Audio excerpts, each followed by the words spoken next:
Let's mic CM साहब। Let's mic CM साहब के साथ मैं शिवांगी पारिक। आज सुनिए देश के कुछ खास राज्यों के मुख्यमंत्रियों और पूर्व मुख्यमंत्रियों की एक्टिविटीज के बारे में। सबसे पहले राजस्थान के मुख्यमंत्री भजनलाल शर्मा ने कांग्रेस पर तीखा हमला करते हुए पिछली सरकार पर भ्रष्टाचार और तुष्टीकरण की राजनीति करने का आरोप लगाते हुए कहा कि पिछली सरकार के दौरान भ्रष्टाचार और युवाओं के भविष्य के साथ खिलवाड़ किया गया। उन्होंने कहा कि ऐसी गतिविधियों में शामिल लोगों को किसी भी कीमत पर बख्शा नहीं जाएगा। मुख्यमंत्री ने सख्त शब्दों में कहा कि जिन्होंने बेईमानी की है उनका स्थान सिर्फ और सिर्फ जेल के अंदर है। कांग्रेस जिस तरह से भ्रम फैलाने का काम कर रही है, कांग्रेस ने हमेशा भ्रष्टाचार और तुष्टीकरण के आधार पर काम किया है। अभी कल कह रहे थे, बीकानेर की सभा में कहा था कि मुख्यमंत्री जी आपने कहा हम मगरमच्छों को पकड़ेंगे। हमने कहा कि आप अपने मंत्री को, अपने आईएएस अधिकारी जिसने गड़बड़ किया, क्या उनको आप मगरमच्छ नहीं मानते हैं? पहले तो आप अशोक गहलोत के खास हुआ करते थे, क्या आप उनको मगरमच्छ नहीं मानते हैं? जिसने बेईमानी की है, जिसने भ्रष्टाचार किया है, उसका स्थान जेल के अंदर है। कान खोल करके सुन लीजिए, किसी को बख्शा भी नहीं जाएगा। और लगातार जिस तरह से चल रहा है, 450 से ज्यादा जिन युवाओं के भविष्य को बर्बाद करने का काम किया था, उनको 450 से ज्यादा वो जेल की सलाखों में। जम्मू कश्मीर के मुख्यमंत्री उमर अब्दुल्ला ने भारत पाकिस्तान संबंधों को लेकर बयान देते हुए कहा कि दोनों देशों के बीच तनाव पिछले 30 से 40 सालों से चला आ रहा है और हाल के वर्षों में इसमें और बढ़ोतरी हुई है। हाल ही में प्रधानमंत्री को एक पत्र लिखकर दोनों देशों के रिश्तों को सुधारने की अपील की गई है। इस तरह के प्रयासों पर किसी को आपत्ति नहीं होनी चाहिए और बातचीत के जरिए संबंध बेहतर करने की कोशिश होनी चाहिए। इसमें कुछ शख्सियत ने अपील की है कि आपस में मज़ाक़ होना चाहिए प्राइम मिनिस्टर के पास। कोई नई बात नहीं है। ये तनाव तो पिछले 30-40 साल का है और पिछले साल तो पहलगाम के बाद इसमें और ज्यादा जो है ये बढ़ोतरी आई। अब एक चिट्ठी के जरिए वजीर आजम साहब से गुजारिश की जा रही है कि किसी न किसी तरह दोनों मुल्कों के जो है रिश्ते उनको सुधारा जाए, उनको ठीक किया जाए। इसमें किसी को एतराज नहीं होना चाहिए। पिछले दिनों अगर मेरी जानकारी सही है तो आरएसएस के जो सबसे बड़े लीडर हैं उन्होंने कहा कि हिंदुस्तान और पाकिस्तान को एक दूसरे से बातचीत करनी चाहिए, दोस्ती का रिश्ता कायम करना चाहिए। अब अगर आरएसएस ये कहे तो किसी को एतराज नहीं होता, लेकिन जब जम्मू कश्मीर के लीडरान ये बात करते हैं तो बवाल मचता है।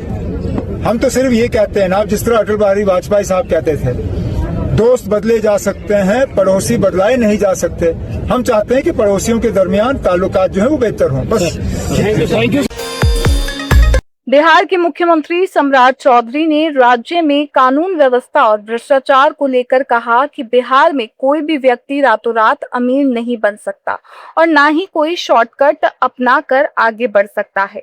उन्होंने टिप्पणी की कि जो लोग ऐसे रास्ते खोजते हैं उनके लिए बेउर जेल जाना ही एक निश्चित परिणाम है। यदि सरकार के भीतर कोई मंत्री, विधायक, जनप्रतिनिधि या कोई भी अधिकारी आर्थिक अपराधों में शामिल पाया जाता है तो सरकार उसके खिलाफ सख्त कार्रवाई करेगी और किसी को भी बख्शा नहीं जाएगा।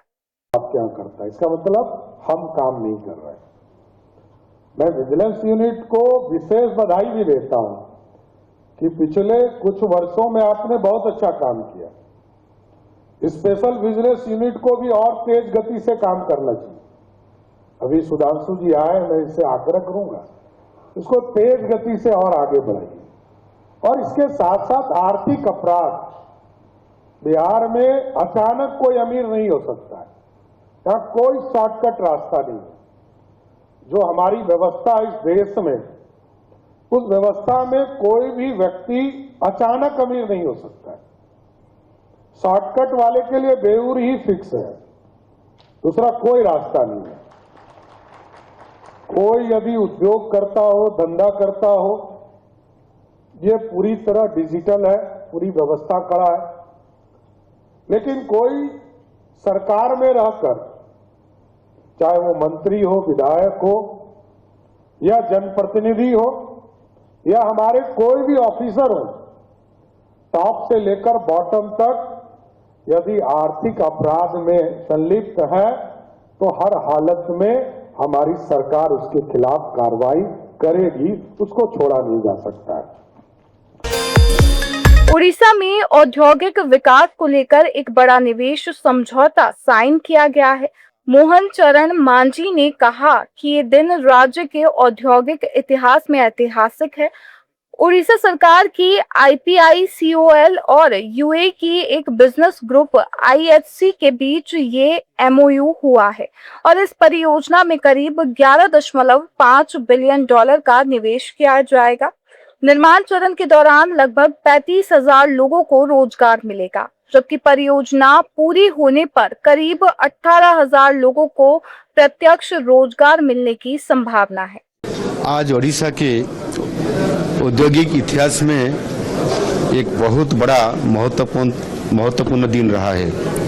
हमारी ओडिशा सरकार का जो इपिकॉल और UAE के सबसे बड़े बिजनेस ग्रुप IHC के बीच एक ऐतिहासिक समझौता बल्कि MOU साइन हुआ है।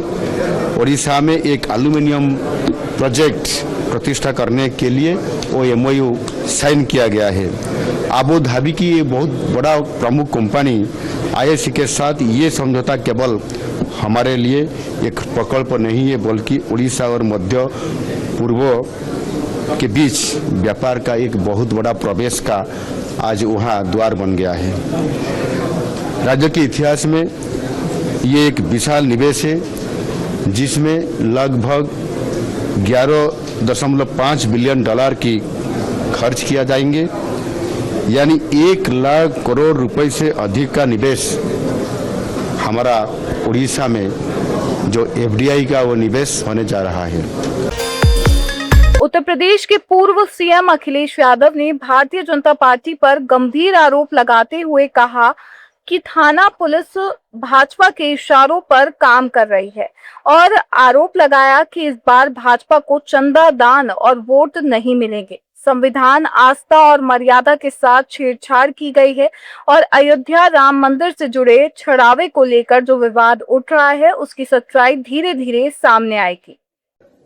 भारतीय जनता पार्टी थाने चला रही है और पुलिस केवल एक काम कर रही है, हथेली गरम पुलिस नरम।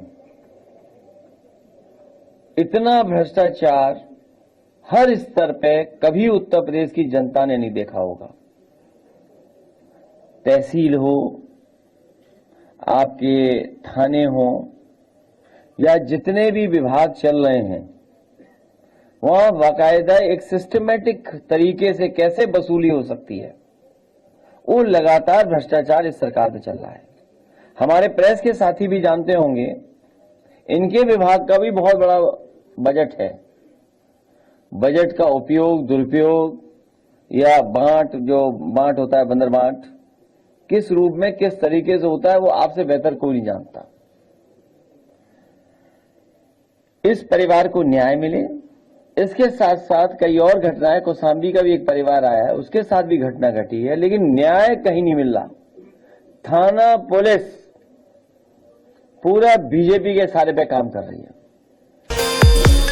उत्तराखंड के मुख्यमंत्री पुष्कर सिंह धामी ने राज्य आपदा प्रबंधन योजना को लेकर समीक्षा बैठक के दौरान मीडिया से बातचीत में कहा कि उत्तराखंड के लिए मॉनसून हमेशा एक बड़ी चुनौती रहता है, क्योंकि राज्य की भौगोलिक परिस्थितियों के कारण बादल फटना, बाढ़ और अन्य प्राकृतिक आपदाओं का खतरा बना रहता है।